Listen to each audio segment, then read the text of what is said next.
দেখবেন ভাই যখন বিদেশে থাকে এলাকায় দেবরের আমদানি কমে না বাড়ে, ওরা ভাবির বাসার সামনে এসে স্লোগান দেয়, ভাবি ভাইয়া তোমার বর, আমি যে দেবর। ভেবে দেখো ভাবি কার কত দাবি।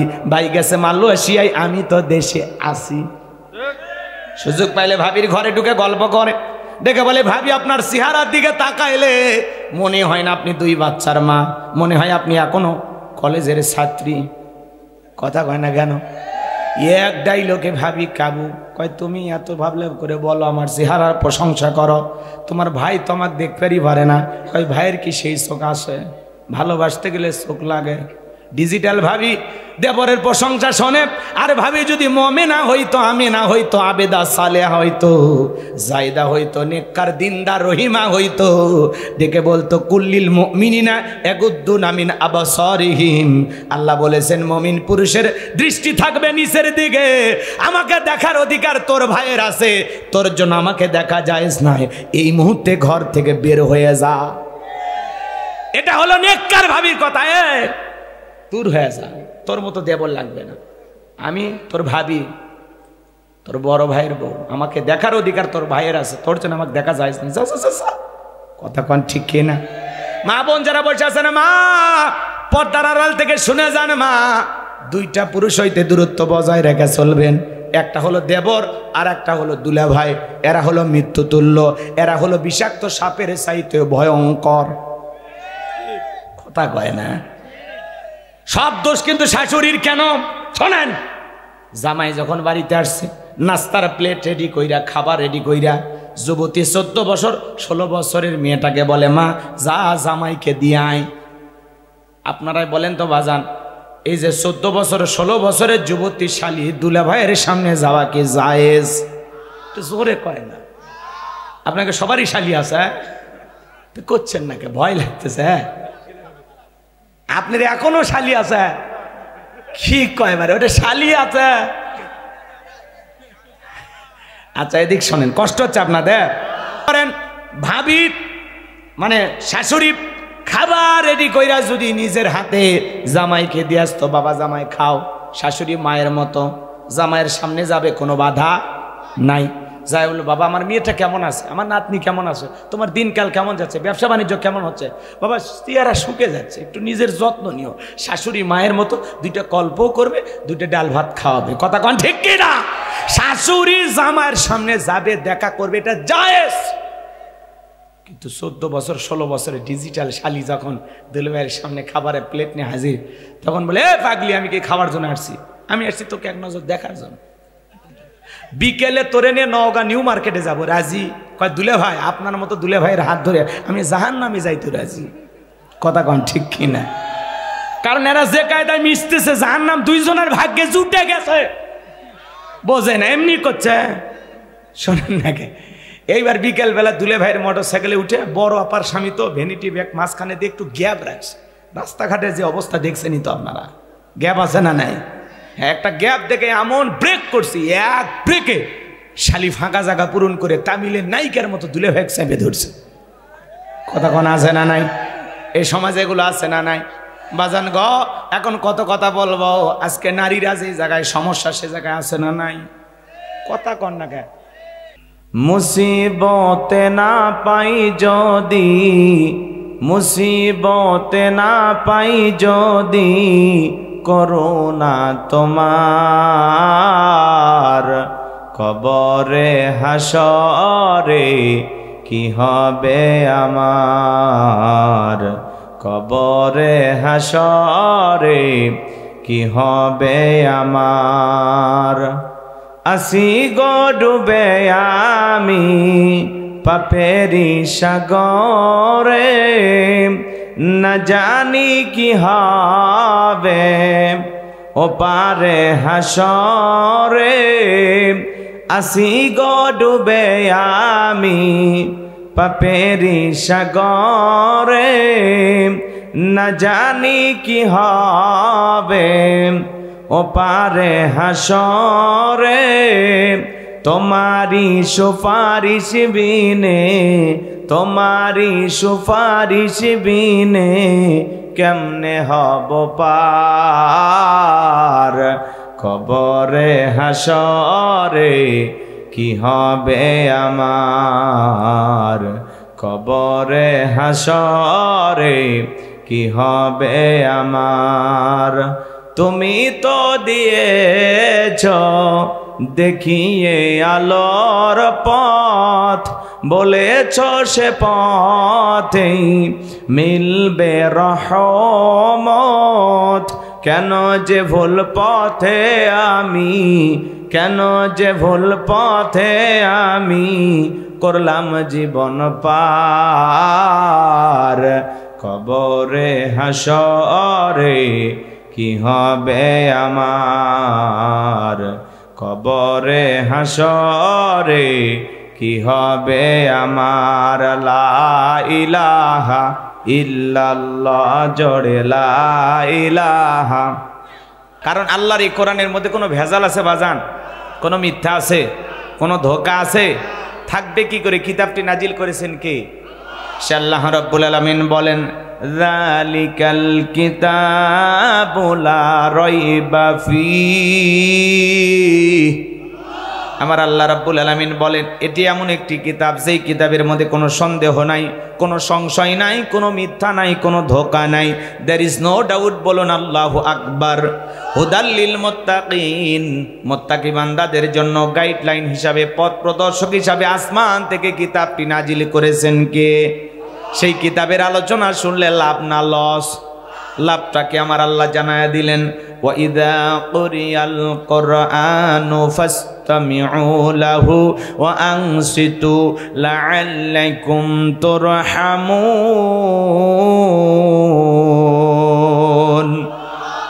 সূরা আরাফ আয়াত নাম্বার 204। আমার আল্লাহ রাব্বুল আলামিন জানায় দিলেন, তোমাদের সামনে যখন কোরআন পাঠ করা হয়, কোরআনের আলোচনা করা হয়, চুপ করে কান লাগিয়ে মনোযোগ সহকারে কোরআনের কথাগুলো শ্রবণ করো।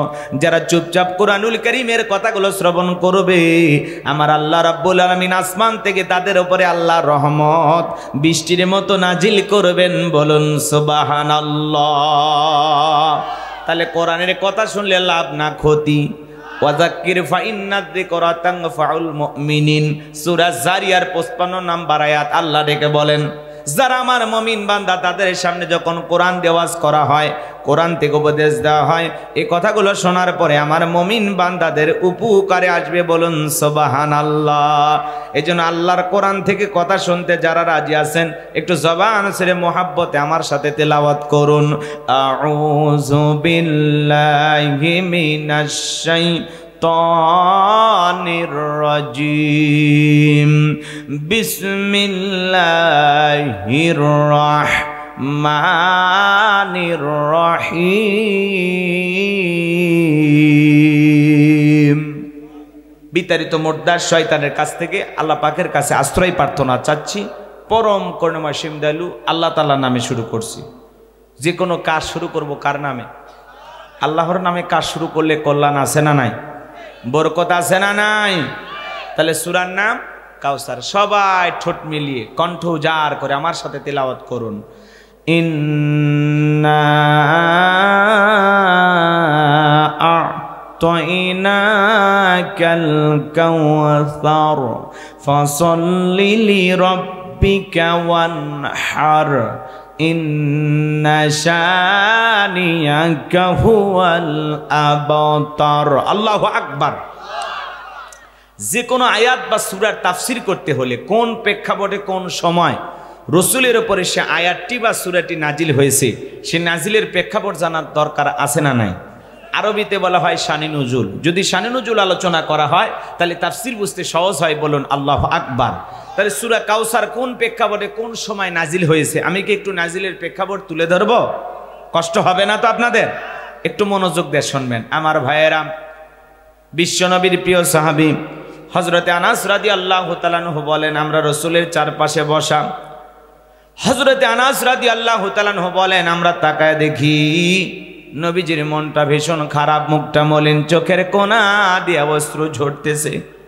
কিছুটা সময় অতিবাহিত হয়ে যাওয়ার পরে আমি তাকায় দেখি আমার নবীজি মুস্কি মুস্কি হাসতেছেন। বলুন সুবহানাল্লাহ। হযরতে আনাস ডেকে বলেন, নবী গো, এই মাত্র দেখলাম মনটা খারাপ, মুখটা মলিন, চোখের কোণা দিয়ে অশ্রু ঝরতেছে, আবার কেন মুস্কি হাসেন?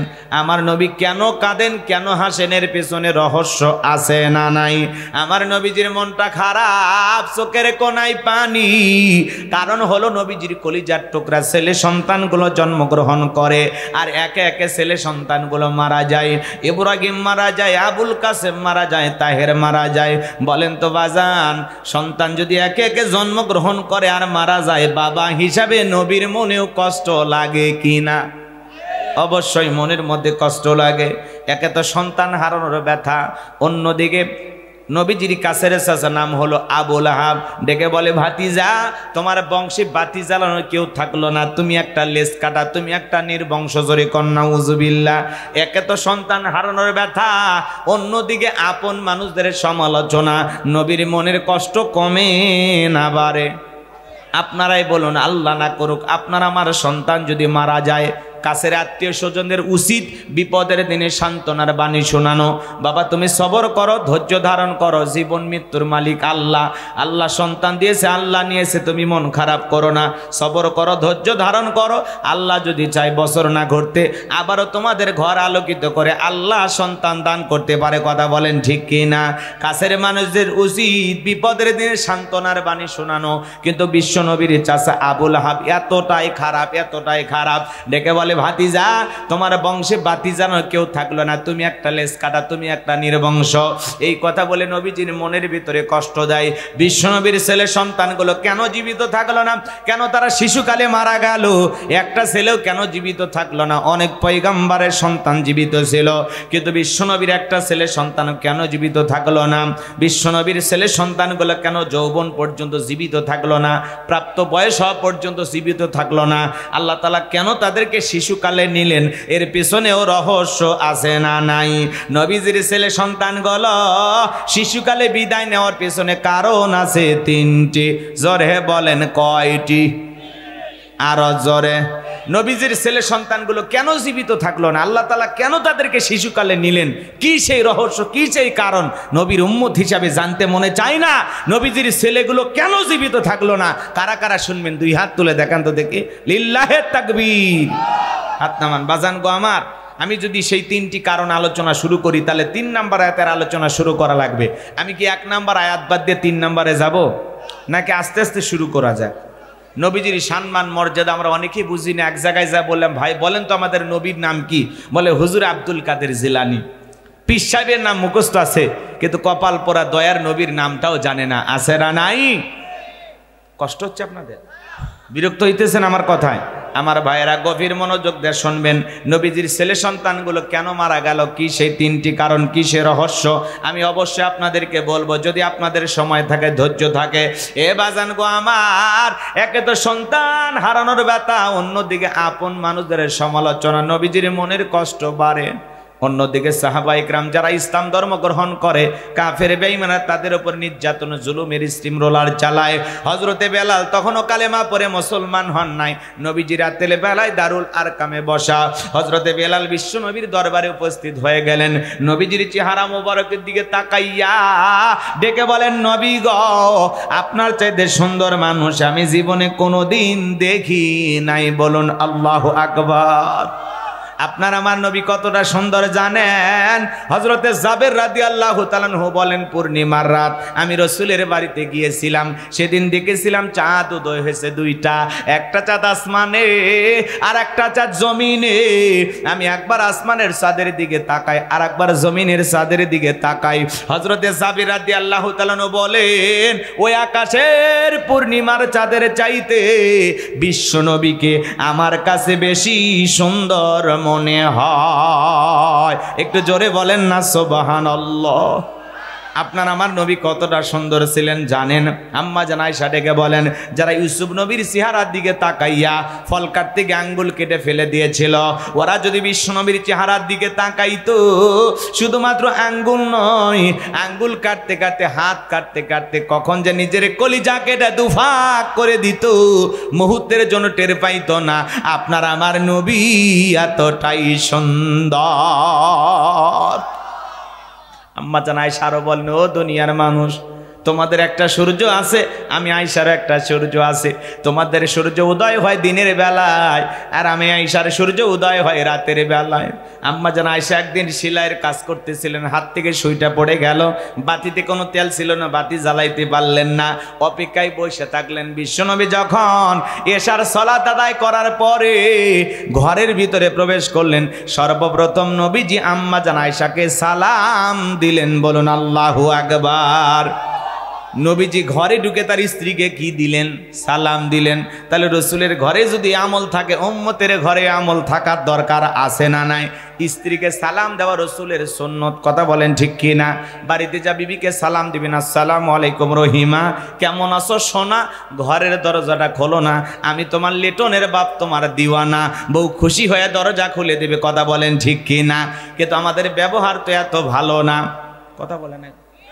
বাড়ির দরজায় যে চিৎকার মারে, এ রুবেলের মা, এ দরজা খোল, বেশি দেরি হলে দরজা ভেঙে ফেলে দিয়া, আজ তোর পিঠের ওপর কি যে হবি রে। ভিতর থেকে বউ বলে, এটা স্বামী না সেকেন্ড আজরাইল। আছে না নাই? যত গরম সব বউয়ের কাছে, কথা কন ঠিক কি না? এখন আবার উল্টো গরম বউ দেখায়, এমনও বউ আছে না নাই? আস্তে আস্তে সাইজ করছে, পরে পরে ওদেরকে পরে, বুঝেন না? মা বোনদের জন্য অবশ্যই স্পেশাল আলোচনা হওয়া দরকার আছে না নাই? এজন্য মা বোন যারা বসেছেন একটু অপেক্ষা করেন, অল্প সময়ের মধ্যে আমি গোলাম রব্বানী আপনাদের ওয়াজ করে দেব শুরু, কারণ আপনারাই ঘরে বাইরে আমাদের নাটের গুরু, কথা কন ঠিক কিনা? চলেন সামনের দিকে যাই, অবশ্যই মা বোনদের নিয়ে আলোচনা হবে, না হলে ওরা বড় আন্দোলন করবে, আমরা কি হাদিয়া দিলাম না, আমরা কি দান করলাম না, পুরুষের সব ওয়াজ করলো, আমাদের ওয়াজ কেন করলো না? গাড়ির চাকা ঘুরতে দেবে না, কথা কন ঠিক কিনা? এমনি চতুর্দিকে স্লোগান চলতেছে, নারী পুরুষের সমান অধিকার, নারী পুরুষের সমান অধিকার। আবার দেখি ব্যানার ধরে পুরুষ মানুষ বলে সমান অধিকার, শালা চাই কি? এটা পুরুষ না হিজড়ে, কথা কন না কে আপনারা? মহিলার আন্দোলনে কোনো পুরুষ যায় বলবে নারী পুরুষের সমান অধিকার, পুরুষ ওদেরকে পরে সাইজ করতেছি, রাগ করতেছেন আপনারা? তাহলে বউকে সালাম দিতে পারবেন তো ইনশাআল্লাহ? প্রথমে সালাম দিবেন, লোকজন যদি না থাকে বইয়ের হাত ধরে মুসাফা করবেন। কার হাত? বইয়ের হাত, পাশে বাড়ি ভাবির হাত না, ধরলে আবার ঝাঁটা দিয়ে পিটাবে, কথা কন ঠিক না? বইয়ের হাত ধরে মুসাফা করবেন। একবারে যদি ময়দান ফাঁকা থাকে কোলাকুলিও সেরে নেবেন, পারবেন তো ইনশাআল্লাহ? এ বাজানুগো, আমার দাম্পত্য জীবনে সুখ আর শান্তি যদি পেতে চান, আমল করা লাগবে। আমল, প্রথমে বউকে সালাম দিবেন, এরপরে মুসাফা করবেন, এরপরে কোলাকুলি করবেন। এই আমল যদি আপনাদের ঘরে থাকে, আল্লাহর পক্ষ থেকে এই স্বামী স্ত্রীর ওপরে আল্লাহর রহমত নাজিল হবে। স্বামী স্ত্রীর দাম্পত্য জীবনে যদি আপনারা সুখ পেতে চান, ভালোবাসা বৃদ্ধি করতে চান, রসুলের 4টা রোমান্টিক সুন্নত প্রত্যেকটা পরিবারে আমল করা লাগবে। 4টা সুন্নত যদি আমল করতে পারেন, আপনাদের দাম্পত্য জীবনে কোনোদিনও শান্তি আসবে না। আজকে সকালে বিয়ে করে সন্ধ্যায় তালাক দেয়, কথা কন ঠিক কিনা? দাম্পত্য জীবনে কোনো সুখ নাই, শান্তি নাই, হতেই পারে এমন ঘটনা। কিন্তু রসুলের সুন্নতগুলো আমল করেন, রসুলের সুন্নতগুলো আমল করেন। দাম্পত্য জীবনে যদি 4টা সুন্নত আমল করতে পারেন, কোনো হুজুরের পানি পড়া লাগবে না, কবিরাজের ফুফা লাগবে না, আপনাদের সম্পর্ক মৃত্যু পর্যন্ত টিকে থাকার গ্যারান্টি। বলেন মারহাবা। কি সেই 4টি সুন্নত আপনারা শুনবেন? কথা কয় না কে? কারা কারা শুনবেন হাত তোলেন তো দেখি। লিল্লাহি তাকবীর। আর মানে বোঝা যায় ঘরে ঝামেলা আছে, সুন্নত আমল করা দরকার আছে না? হ্যাঁ, আচ্ছা ঠিক আছে, আমি বলবো। এখনই যদি বলি আলোচনা এলোমেলো হয়ে যাবে, আপনি একটু ধৈর্য ধরেন, পারবেন তো ইনশাল্লাহ? জয়পুরহাটে ওয়াজ করলাম, এক যুবক বলে, হুজুর বউকে সালাম দিতে গিয়ে শরম লাগে। আমি তখন বাচ্চা কাচ্চা কয়, তিনটা সন্তানের বাবা হয়ে গেলা, তোমার শরম লাগে না? বউকে সালাম দিতে গিয়ে শরম লাগে, এটা শরম না শয়তানি? কথা বলেন না কেন? কারণ এই ছেলের শরম যদি এত বেশি হইতো, আর বউয়ের তো বাচ্চা হওয়ার কথা না, বইয়ের বাচ্চা হয়ে যায়, তোমার শরম লাগে না? আর সালাম দিতে গিয়ে শরম লাগে, কথা বলে ঠিক কিনা? স্বামী স্ত্রীর মধ্যে সালাম আদান প্রদান হলে একে অপরের প্রতি শ্রদ্ধা, ভক্তি, বিশ্বাস, ভালোবাসা বেড়ে যায়। যেই মুখ দিয়ে বিবিকে সালাম দিবি, ওই মুখ দিয়ে বউকে গালি দিতে পারবে না। আর যেই স্ত্রী তার মুখ দিয়ে সালাম দেবে, কোরআন তেলাওয়াত করবে, ওই মুখ দিয়ে কোনোদিন শ্বশুর শাশুড়িকে গালি দিতে পারবে না, স্বামীকেও গালি দিতে পারবে না, কথা বলেন ঠিক কিনা? আর যারা গালি দেয় এরা সমাজের অসভ্য বেহায়া নারী, কথা কন ঠিক কিনা? কষ্ট হচ্ছে আপনাদের? সামনের দিকে যাই বাজান গো আমার, আমি গুনাহগার যে কথা বলতে চাচ্ছিলাম, হৃদয়ের কান পেতে কথাগুলো শুনে যান। আম্মা জান আয়েশা ডেকে বলেন, নবীজি আমাকে সালাম দিয়ে ঘরের ভিতরে প্রবেশ করলেন। নবীজির চেহারার আলোতে সুইটা কই পড়ে আছে আমি পরিষ্কার দেখতে পেয়েছি। বলুন সুবহানাল্লাহ। আপনার আমার নবীর সম্মান মর্যাদা কত জানেন? যে নবী হ্যাঁ বললে পুরো পৃথিবীবাসীর জন্য আল্লাহ পাক হালালে পরিণত করে দেয়, যে নবী না বললে পুরো পৃথিবীবাসীর জন্য আল্লাহ পাক হারামে পরিণত করে দেয়, যে নবী জমিনে পা তুললে মাওলা পাকের আরশে আজিমে পৌঁছে যায়। আল্লাহু আকবার বলেন। যেদিন আরশে আজিমে গেছেন মাওলা পাকের সাক্ষাতে, আল্লাহর দিদারে, যেদিন রসুল মিরাজ করতে গিয়েছিলেন এ বাজান, সেদিন রসুলের পায়ের জোড়া, পায়েতে যে জোড়া স্যান্ডেল ছিল, সেরা সেরা সেরা স্যান্ডেল নিয়ে কই গেছে? আরশে আজিমে। আল্লাহু আকবার বলেন। রসুল যখন স্যান্ডেল খুলতে চায়, আসমানের মালিক আল্লাহ বলে, বন্ধু খুলবেন না। সুবহানাল্লাহ বলবেন না? আল্লাহ কত ভালোবাসেন আপনার আমার রসুলকে চিন্তা করা যায়। কি হচ্ছে ভাই? বিরক্ত হচ্ছেন আপনারা না? বিরক্ত হলে বলবেন, সাথে সাথে দোয়া করে দেব, কোনো সমস্যা নাই। রসুলের কথা শুনে যদি আপনাদের ভালো না লাগে তাহলে বোঝা যাবে রসুলের প্রতি আপনাদের 100% মহাব্বত ভালোবাসা নাই। কারণ রসুলের কথা শুনলে তো আপনার পাগল হয়ে যাওয়ার কথা, আপনি অস্থির হয়ে যাবেন, পেরেশান হয়ে যাবেন, কথায় মনোযোগ দেবেন, কান খাড়া করবেন। কারণ কথা হচ্ছে রসুলের কথা। কার কথা হচ্ছে? নবীর প্রতি ভালোবাসা নাই। আপনার এদিক সেদিক তাকাচ্ছেন কেন? হ্যাঁ, এ বাজান গো আমার, গভীর মনোযোগ দিয়ে কথাগুলো শুনে যান। যে কথা বলতে চাচ্ছিলাম, নবীর সম্মান মর্যাদা কত জানেন? যে নবী আসমানের চাঁদের দিকে ইশারা করলে চাঁদ 2 টুকরো হয়ে যায়। বলেন আল্লাহু আকবার। জমিনে পথ চললে আসমানের মেঘ এসে ছায়া প্রদান করে। আল্লাহু আকবার বলেন। যে ছাগলের স্তনে দুধ নাই, রসুলের হাতটা যদি ওই ছাগলের স্তনে লেগে যায়, দুধে পরিপূর্ণ হয়ে যায়। যে খাবার 2-3 জন মানুষ খেলে শেষ হয়ে যাবে, ওই খাবারে যদি রসুলের হাতটা লেগে যায়, শত শত মানুষ খাবার খেয়েও যেমন খাবার তেমনি থাকে। বলুন আল্লাহু আকবার। আপনার আমার নবী যখন ঘেমে যেতেন, আম্মা জান আয়েশা থেকে হাদিস এসেছে বাজান গো আমার, লম্বা হবে লম্বা করব না, রসুলের শরীরের ঘামগুলো তারা শিশিতে জমা করে রাখতেন। আমার ভাইয়েরা, বিশেষ দিনে রসুলের ঘামগুলো সুগন্ধি হিসাবে ব্যবহার করা হতো। বলেন আল্লাহু আকবার। সেই নবীর কাছে হযরতে বেলাল কথা মনে আসে না নাই? সেই নবীর চেহারার দিকে তাকাইলে পেটের ক্ষুধা চলে যাইতো। আল্লাহু আকবার বলেন। সেই নবীর কাছে হযরত বেলাল দেখে বলেন, নবী গো আপনি কালেমার দাওয়াত দেন, ইসলামের প্রচার প্রসার করেন, নবী গো আমার একটু কালেমা পড়ে মুসলমান বানায় দেন। বিশ্ব নবী তখন হযরত বেলালকে কালেমা পড়ায় দিলেন, লা ইলাহা ইল্লাল্লাহু মুহাম্মাদুর রাসূলুল্লাহ সাল্লাল্লাহু আলাইহি ওয়াসাল্লাম। হযরতে বেলাল কালেমা পড়ে মুসলমান হয়ে গেল।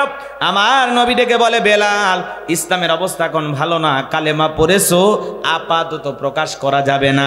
আপনারাই বলেন তো বাজান, ইসলামের অবস্থা কি সব সময় ভালো থাকে? আজও তামাম পৃথিবীর দিকে তাকায় দেখেন, ইসলামের অবস্থা ভালো না। তামাম পৃথিবীর জালেম আর বেঈমানদের টার্গেট ইসলাম আর মুসলমান। কথা বলেন ঠিক কি না? আজও ফিলিস্তিনের জমিনে ইহুদি জালেমদের হাতে মুসলমানের রক্ত ঝরে। কথা বলেন ঠিক কি না? আজও তামাম পৃথিবীর সাদা চামড়ার দলেরা ঐক্যবদ্ধ হয়েছে দুনিয়ার জমিন থেকে ইসলাম আর মুসলমানকে বিদায় করবে। মনে রাখবেন, মুসলমানদের ওপর নির্যাতন জুলুম যত বাড়বে, মুসলমানদের বিজয় তত নিকটে। বলেন আল্লাহু আকবার। আর ৭৭ বছর ধরে ফিলিস্তিনে মুসলমানদের রক্ত নিয়ে খেলা করতেছে ইহুদি জালেমেরা। হিটলারকে বলা হয় স্বৈরাচারী শাসক। ৭ লক্ষ ইহুদিকে হত্যা করেছিল। এই হিটলার মরণের পূর্বে একটা ভাষণ দিয়ে গেছে যে আমি ইহুদিদেরকে কেন মারলাম এটা তোমরা এখন টের পাবা না। কিছু আন্ডা বাচ্চা রেখে দিছি, কিছু সংখ্যক ইহুদি রেখে দিয়েছি। এরা যে কত খারাপ, এরা যে কত পশু, তোমরা টের পাইবা। পৃথিবীবাসী তোমরা হারে হারে টের পাইবা। সেদিন হিটলার যে কয়টা মারছিল আর যে কয়টা বাঁচায় রাখছিল, এদেরকে যদি না বাঁচায় রাখতো তাহলে আজকের এই দিন দেখা লাগতো না। কথা বলেন ঠিক না? এই ইহুদি মাত্র 1.5 কোটি ইহুদি এখন তামাম পৃথিবীর মুসলমানের বিস্ফোরা।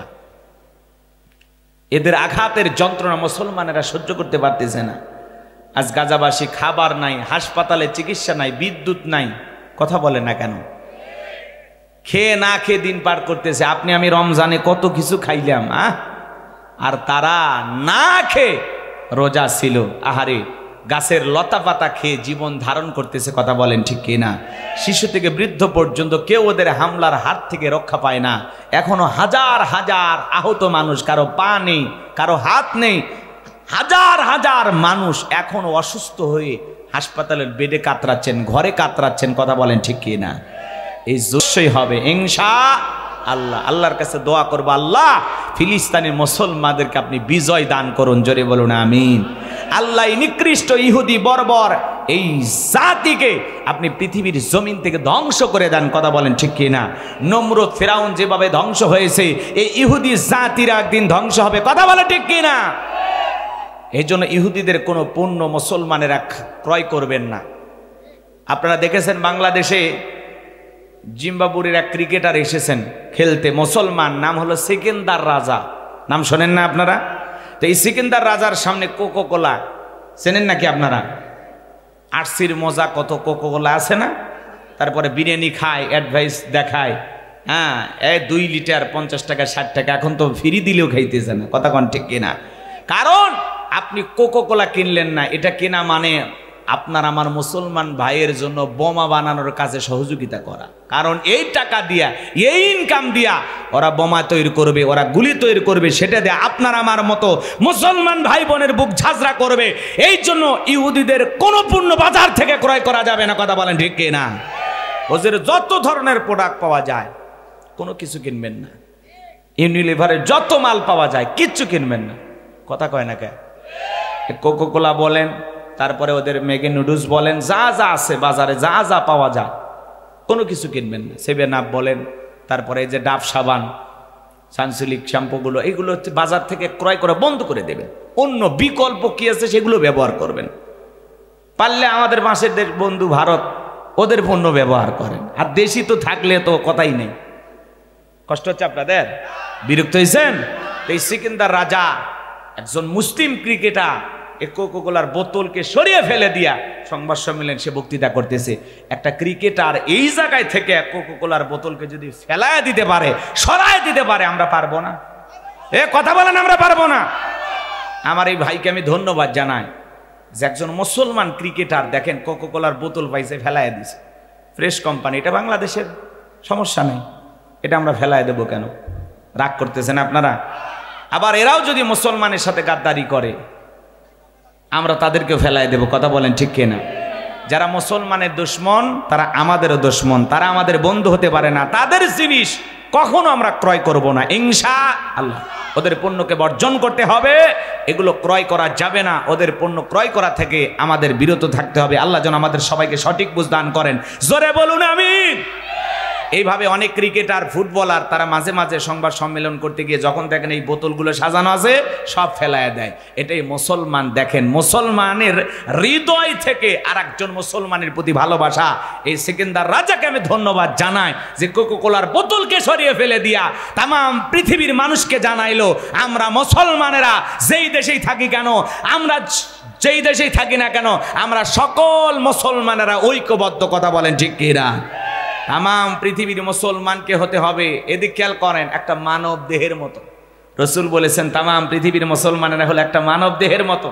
তোমার পায়ে যদি আঘাত লাগে তুমি যেমন ব্যথা পাও, পৃথিবীর কোনো এক অঞ্চলে একজন মুসলমান যদি নির্যাতন আর জুলুমের শিকার হয় অবশ্যই তোমাকে সেই ব্যথায় যদি ব্যথিত না হও, তার কষ্টে যদি তুমি কষ্ট না পাও, তাহলে বুঝে নেবেন আপনি আমি পরিপূর্ণ মুসলমান হতে পারি নাই, কথা বলেন ঠিক? হ্যাঁ, বুঝলাম না, দেন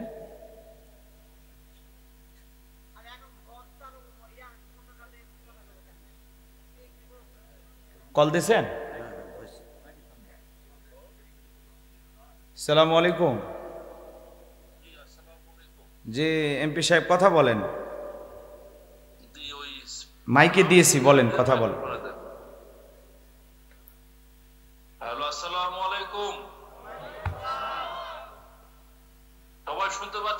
কথা। জি জি।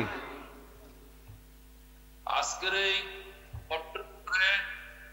ইসলামিক জলসায় উপস্থিত সম্মানিত জলসার সভাপতি, উপস্থিত আছেন সম্মানিত প্রধান বক্তা, দ্বিতীয় বক্তা, তৃতীয় বক্তা সহ বক্তাবৃন্দ, সম্মানিত বিশেষ অতিথিবৃন্দ এবং সুধী জনতা, সবাইকে আমার পক্ষ থেকে সালাম এবং শুভেচ্ছা।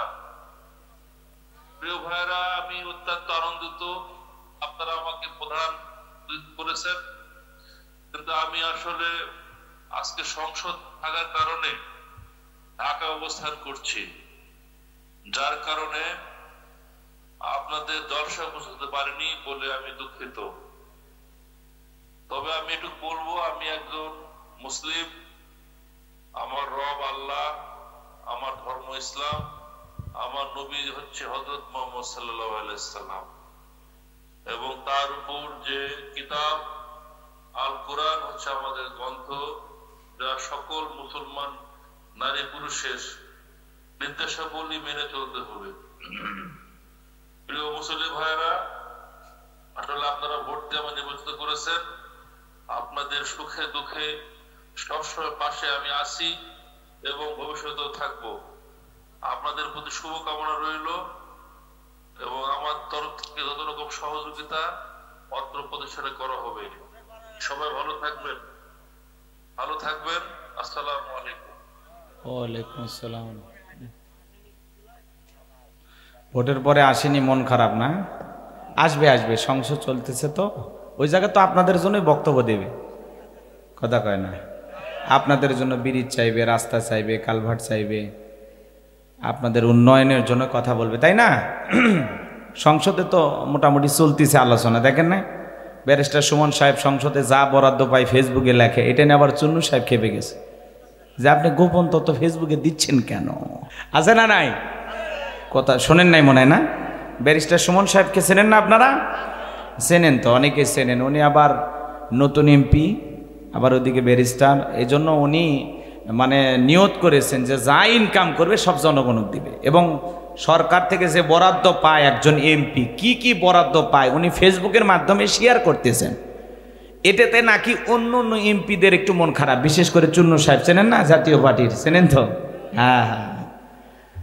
আল্লাহ আল্লাহ গো, ঠিক আছে চলেন, কষ্ট হচ্ছে আপনাদের না?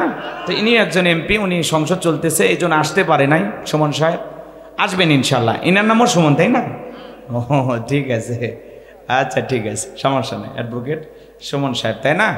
উনি ভালো মানুষ, উনিও অ্যাডভোকেট, ইনিও অ্যাডভোকেট, ভালো মানুষ। ওনাদের আর আলাদা ইনকাম আছে, এই জন্য জনগণের খেদমত করে ইনকাম করা লাগবে না। কথা কি বুঝতে পারছেন? ওনারা আপনাদের সেবা করতে চায়, সেবা করার সুযোগ দিয়েছেন, সেবা করবে ইনশাআল্লাহ। আল্লাহ কবুল করেন, জোরে বলেন আমিন। এমপি সাহেবরা আল্লাহ হায়াত বাড়ায় দেন। ব্যারিস্টার সুমন সাহেব যেভাবে সংসদে যা বরাদ্দ পায় সব শেয়ার করতেছে, ফেসবুকে লেখালেখি করতেছে, যার মাধ্যমে অন্য অন্য এমপিরা চটে গেছে। চুন্নু সাহেব বলতেছে কেন ফেসবুকে দিতে হবে, আমরা জানতে চাই। তো দিলে দোষ কোথায়? কথা কয় না কেন? দিলে দোষ কোথায়? দেখ কি কি বরাদ্দ ভাই, জাতি জানুক, আমরা জানতে চাই আপনাদের কাছে, কথা বলেন ঠিক কিনা? আল্লাহ যেন এই দেশের সকল নেতাদেরকে জনগণের কল্যাণে, এদেশের উন্নয়নে ভালোভাবে কাজ করার তৌফিক দান করেন। সকল নেতাদেরকে কোরআন সুন্নাহর সঠিক বুঝ আল্লাহ যেন দান করেন। একটু জোরে বলেন আমিন, আর একটু জোরে বলেন আমিন। এই জন্য ভাইয়েরা আমার, মুসলমানদেরকে যারা হত্যা করবে, মুসলমানের রক্ত নিয়ে যারা খেলা করবে, এরা কখনো আমাদের বন্ধু হতে পারে না, কথা বলেন ঠিক কিনা? এই জন্য তামাম পৃথিবীতে আজকে মুসলমানকে বিদায় করার জন্য, ইসলামকে বিদায় করার জন্য গভীর ষড়যন্ত্র চলতেছে। একদিন সেই ষড়যন্ত্রের জাল ভেদ করে পৃথিবীর আকাশে বাতাসে ইসলাম প্রতিষ্ঠিত হবে, আল্লাহর কোরআন দিয়া পুরো পৃথিবী শাসন করা হবে ইনশাআল্লাহ, কথা বলে ঠিক কিনা? এই জন্য মুসলমান কা পুরুষের জাত নয়, মুসলমান বীরের জাত, পিছিয়ে যাওয়ার জাতি মুসলমানেরা না, মুসলমান এগিয়ে যাওয়ার জাতি, কথা বলেন ঠিক কিনা? যত বাধা আসুক না, যত নির্যাতন জুলুম আসুক না কেন, হাজারো নির্যাতন জুলুমের মোকাবেলা করে আল্লাহর দ্বীনকে বিজয় করার জন্য কারা কারা কাজ করবেন, দুই হাত তুলে আল্লাহকে দেখান। লিল্লাহে তাকবীর, লিল্লাহে তাকবীর। আধারে ভয় পেও না, আলো আছে আড়ালে, কালো সব পালিয়ে যাবে তুমি উঠে দাঁড়ালে। আধারে ভয় পেও না, আলো আছে আড়ালে, কালো সব পালিয়ে যাবে তুমি উঠে দাঁড়ালে। বেঈমানরা পালিয়ে যাবে আমরা উঠে দাঁড়ালে। কথা বলে ঠিক না? আমার ভাইয়েরা লম্বা হবে, লম্বা করব না। নবীজি ডেকে বলে, বেলাল ইসলামের অবস্থা কোন ভালো না, কালেমা পড়ে আপাতত প্রকাশ করা যাবে না। হযরত বেলাল ডেকে বলে, নবী গো আমার জীবনের কোনো দাম নাই। আমার মনিব ওমায়াকে বলেছিলাম উর্দম বা ছাগল পেশাব পায়খানা করে দেয়, এই ঘরে থাকতে আমার বড় কষ্ট হয়, আমার জন্য আলাদা ঘরের ব্যবস্থা করে দেন। এইবার ওমায়া ডেকে বলে, বেলাল রে উর্দম বা ছাগলের দাম আমার কাছে আছে, কিন্তু তোর মতো কালো হাফসি বেলালের দাম আমার কাছে নাই। আমার ভাইয়েরা হযরত বেলাল দেখে বলে, নবী আমার জীবনের কোনো দাম নাই, আপনি আমার জন্য দোয়া করেন, মৃত্যু পর্যন্ত জানো আল্লাহ কালেমার প্রতি টিকে থাকার তৌফিক দান করেন। জোরে বলেন আমিন। হযরতে বেলাল কালেমা পড়ে রাত্রি বেলায় চলে আসলেন। সকাল বেলা হয়ে গেল, সূর্য উদয় হয়েছে, অনেকটা বেলা হয়ে গেছে। হযরতে বেলাল দরজা খোলে না। অন্যান্য চাকর বাকর যারা আছে এরা নালিশ নিয়ে চলে গেল ওমায়ের কাছে, যা বলে এখন পর্যন্ত বেলাল দরজা খোলে নাই, উর্দম বা ছাগলে পেশাব পায়খানা পরিষ্কার করে নাই, তাই নাকি? বলে হ্যাঁ, ঠিক আছে বেলালকে ডাক দাও। এইবার হযরত বেলালকে ডাক দেয়, হযরত বেলাল দরজা খোলে না, জোরে করে ধাক্কা মারছে, দরজা খুলে গেছে। এইবার ওমায়া সহ চাকরের দল সবাই তাকায় দেখা, হারে যেই রাত্রিতে বেলাল কালেমা পড়ে মুসলমান হয়েছে, ওই রাত্রিতে একটা উর্দম বা ছাগলের কাছে কোনো পেশাব পায়খানা নাই। বলেন আল্লাহু আকবার। এইবার উমাইয়া ডেকে বলে, এ চাকরের দল, বেলালের বিরুদ্ধে মিথ্যা অভিযোগ দাও। তোমরা যখন ঘুমাচ্ছিলে বেলাল তখন ময়লা আবর্জনা পরিষ্কার করেছে, তাকায় দেখুন একটা উর্দম বা ছাগলের কাছে কোনো পেশাব পায়খানা নাই, যাও নিজেদের কাজ করো। এই কথা বলে ওদেরকে তাড়িয়ে দিয়ে এক পা দুপা করে হযরতে বেলালের কাছে চলে গেলেন। হযরতে বেলাল দেয়ালে পিঠটা লাগাইয়া জিহ্বা নাড়ায়া জিকিরি করে কার? আরেকটু জোরে বলেন কার? এবার হযরত বেলালকে হালকা করে ধাক্কা মারছে, যখন জবান দিয়ে কালেমার আওয়াজ বের হয়েছে, তখন কালেমার আওয়াজ শোনা মাত্রই ওমায়া ডেকে বলে, বেলাল রে তোর জবান দিয়ে কি শুনলাম, তুমি কি মুসলমান হয়েছো? হযরতে বেলাল ডেকে বলে, মুসলমান হয় যারা মিথ্যা কথা বলতে পারবে না তারা। ওয়াকুলু কওলান সাদীদা। মুসলমানেরা হবে সত্যবাদী, মুসলমানেরা কখনো মিথ্যাবাদী হতে পারে না। কথা বলেন ঠিক কিনা? কিন্তু আমাদের সমাজে মিথ্যাবাদী আছে না নাই? মিথ্যা কথা বলে সকালবেলা নাস্তা করে, দুপুরে লাঞ্চ করে, রাতে ডিনার করে, ভরা পেটে মিথ্যা, খালি পেটে মিথ্যা। মিথ্যা বলতে বলতে চেহারা বেঁকা হয়ে গেছে, এক পা কবরে ঢুকে গেছে। এরপরও মিথ্যা বলা ছাড়ে না, এত মিথ্যা কথা বলে শয়তান পর্যন্ত বলে আমিও এত খারাপ না। কথা বলেন ঠিক কিনা? এই জন্য মুসলমানেরা কখনো মিথ্যাবাদী হতে পারে, মুসলমানেরা হবে সত্যবাদী। এইবার ওমাইটাকে বলে, বেলাল রে উর্দম বা ছাগলের মালিক বানায় দেব, থাকার জন্য ভালো ঘর বাড়ির ব্যবস্থা করে দেব। হযরত বেলাল ডেকে বলে, ওমাইয়া দুনিয়ার কোনো পার্থিব সম্পদের বিনিময়ে বেলাল তার ঈমান বিক্রি করবে না। বলেন আল্লাহু আকবার। এইবার উমাইয়া ডেকে বলে, আমার কথা না শুনলে বড় নেতা আবু জেলকে খবর দিব। হযরতে বেলাল ডেকে বলে, কোনো আবু জেলের ভয় দেখায় কোনো লাভ নাই, আমি আল্লাহ ছাড়া দুনিয়ার কাউকে ভয় করি না, এখন দুনিয়ার আবু জেলকে আর গোনার টাইম নাই। বলেন মারহাবা। এইবার উমাইয়া এক দৌড়ে চলে গেল আবু জেলের বাড়িতে, যা বলে, নেতা সংবাদ খুব খারাপ, আমার বাড়ির কৃতদাস বেলাল কালেমা পড়ে মুসলমান হয়েছে, তাই নাকি? বলে হ্যাঁ, যাও আমি আসতেছি। আবু জেলের একটা বিশেষ বাহিনী ছিল, ক্যাডার মাস্তান ছিল, সঙ্গপাঙ্গ ছিল, যাদের কাজই হলো নতুন নতুন কালেমা পড়ে মুসলমান হবে যারা, তাদের উপর নির্যাতন জুলুমের স্টিম রোলার চালাইতো। তাহলে আবু জেলের একটা বিশেষ বাহিনী ছিল, যাদের কাজই হলো মুসলমানের রক্ত নিয়ে খেলা করা। আজও তামাম পৃথিবীতে জালেমদের বিশেষ একটা বাহিনী আছে, যাদের কাজে হলো টুপিওয়ালা, দাড়িওয়ালা, ইমানদার, আল্লাহওয়ালাদের রক্ত নিয়ে খেলা করা। কথা বলেন না কেন? আজকে তামাম পৃথিবীতে তাকায় দেখেন, জালেমদের বিশেষ একটা বাহিনী আছে, যাদের কাজই হলো মুসলমানদের কষ্ট দেওয়া, যাদের কাজই হলো ইমানদার আল্লাহওয়ালাদের উপরে জুলুম করা। কথা বলেন ঠিক কিনা? আবু জেহেল নাই, এর মুরিদ আছে। কথা কয় না? কষ্ট হচ্ছে আপনাদের? এ বাজান গো আমার, ভালো করে বোঝার চেষ্টা করবেন। এইবার আবু জেহেল তার ক্যাডার মাস্তান সাঙ্গ পাঙ্গ বিশাল বাহিনী নিয়ে ওমায়ের বাড়িতে হাজির হয়ে গেল। এইবার বেলালকে ডাক দে, বেলাল এদিকে আয়। হযরতে বেলাল যখন কাছে চলে আসলেন ডেকে বলে, আবু জেহেল রে, আমি তোরে পার্সোনাল ভাবে মোহাব্বত করি, তোর উপর বিশেষ নজর ভালোবাসা আছে বেলাল। তুমি যদি চাও উটদুম্বা ছাগলের মালিক বানায় দেব, থাকার জন্য ভালো ঘর বাড়ি ব্যবস্থা করে দেব, ব্যবসা বাণিজ্য যদি করতে চাও দিরহাম টাকা পয়সা যা লাগে সব দিয়ে দেব। ও বেলাল, তুমি চাইতে দেরি, আমরা দিতে দেরি করব না। এত বড় লোভনীয় প্রস্তাব হযরত বেলালকে দেওয়ার পরে হযরত বেলাল ডেকে বলে, আবু জেহেল রে, দুনিয়ার সব সম্পদ যদি বেলালকে দিতে চাও, দুনিয়ার সব সম্পদ ছাড়তে রাজি, বিশ্বনবীর কালেমা ছাড়তে রাজি নাই। বলেন আল্লাহু আকবার। বেলালের মতো যারা খাঁটি ইমানদার এরা টাকার কাছে বিক্রি হয় না, কিন্তু মুনাফিক মার্কা মুসলমান যারা টাকার কাছে বিক্রি হয়, তারা টাকা যেই দিকে ফতুয়া সেই দিকে। টাকা পাইলে বাতিলের 5টা গোলাম হয়। কথা বলেন, ইসলামের পক্ষে যাক আর বিপক্ষে যাক, টাকা পাইলেই খুশি। টাকা যেই দিকে আর ফতুয়ার ঝড় সেই দিকে। আছে না এক শ্রেণীর মানুষ টাকার কাছে বিক্রি হয়ে গেছে। অবৈধ জিনিসকে বৈধ বলে, বৈধ জিনিসকে অবৈধ বলে, ভালো মানুষটাকে কালো বলে, কালো মানুষটাকে ভালো বলে, রাতকে দিন বানায়, দিনকে রাত বানায়। টাকা যেই দিকে ওদের ফতুয়ার দৌড় সেই দিকে। কথা বলেন ঠিক না?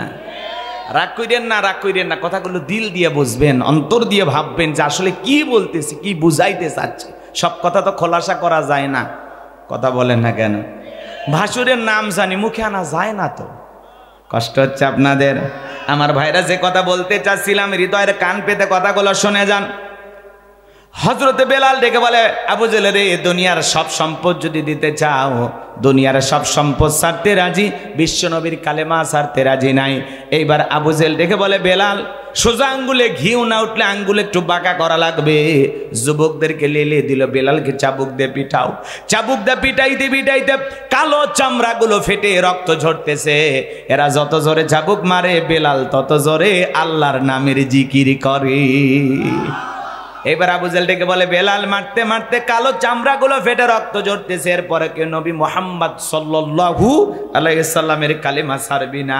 হযরতে বেলাল ডেকে বলে, আবু জেহেল রে, মারতে মারতে যদি মেরেও ফেলে দাও, জীবন দিতে রাজি, নবীজির কালেমা ছাড়তে রাজি নাই। বলেন সুবহানাল্লাহ।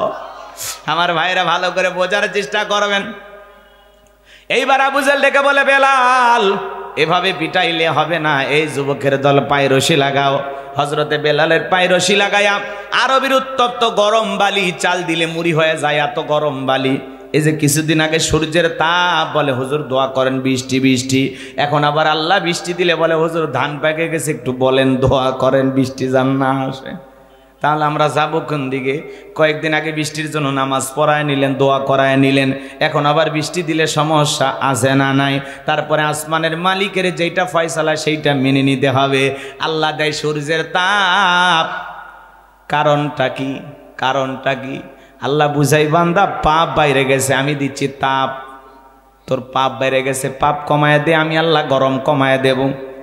সমাজে উলঙ্গপানা, বেহাপানা, অশ্লীলতা, জিনা, ব্যভিচারী, চুরি, হত্যা, লুণ্ঠন, খুন, ধর্ষণ, এমন কোন অপরাধ নাই যা বাংলার জমিনে হইতেছে না, পৃথিবীবাসীতে হইতেছে না। কথা বলেন ঠিক কিনা? কথা কয় না কেন? সমাজে অপরাধ আছে না নাই? কম না বেশি? এ বাজান গো আমার, আমাদের পাপ বাইরে গেছে, এই জন্য আল্লাহ একটু তাপ বাড়াইছে।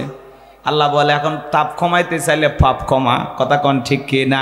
এই জন্য বাজান গো আমার, আমরা আবার পাপ কমানোর চিন্তা বাদ দিয়া আমরা এখন রোদের মধ্যে ডিম ভাজা ভিডিও করতেছি। দেখেন আপনারা ডিম ভাজতেছি, আর একজন আবার দেখবেন ওই টিনের চালে ডিম ভাজতেছে, নিচে থেকে আর একজন গ্যাস চুলা জ্বালায় রাখছে।